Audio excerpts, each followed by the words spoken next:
Parce que mine de rien, aujourd'hui, on a un très bon système de santé en France, mais on n'est pas très accompagné au niveau moral. Et c'est une maladie chronique.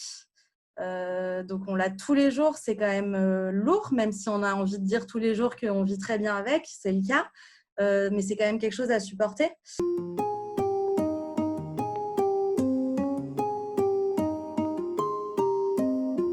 Normal, ça dépend énormément des cas parce qu'on est diagnostiqué dans des cas assez différents. Parfois, ça va être simplement avec une prise de sang.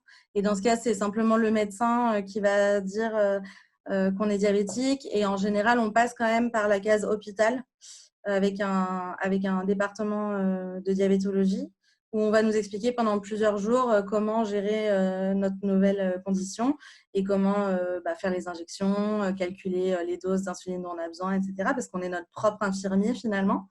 Ouais. Et à ce moment-là, normalement, on rencontre une psychologue. Pas toujours, mais normalement, il y a au moins 1 ou 2 rencontres pendant cette période avec un psychologue. Mais voilà, c'est très rapide. C'est quand on a déjà le choc psychologique on nous dit que jusqu'à maintenant, on pensait ne rien avoir et là, on nous explique qu'on va avoir une condition toute notre vie, donc qu'il va falloir la gérer. Donc, c'est une information quand même importante à digérer. Ouais. Et ensuite, non, il y a toujours cette possibilité en général de voir un psychologue à l'hôpital, mais ça demande vraiment de vouloir aller le voir. En général, on n'a pas le contact régulier et c'est pas du tout imposé ni conseillé. C'est pas quelque chose dont on va nous parler naturellement. C'est seulement si nous on le demande de façon si on le demande expressément, voilà, on va essayer de trouver des solutions. Mais l'accompagnement psychologique, il est très très limité.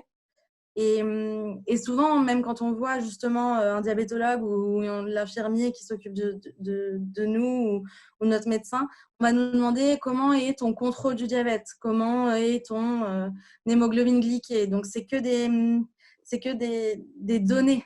On est un chiffre, on est un contrôle, est-ce qu'on est bien, est-ce qu'on n'est pas bien.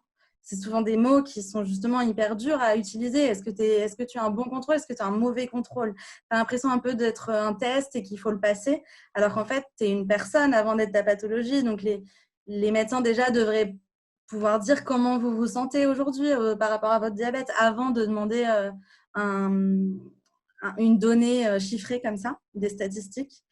Et c'est vrai que pour moi, il y a un gros manque en France de suivi psychologique.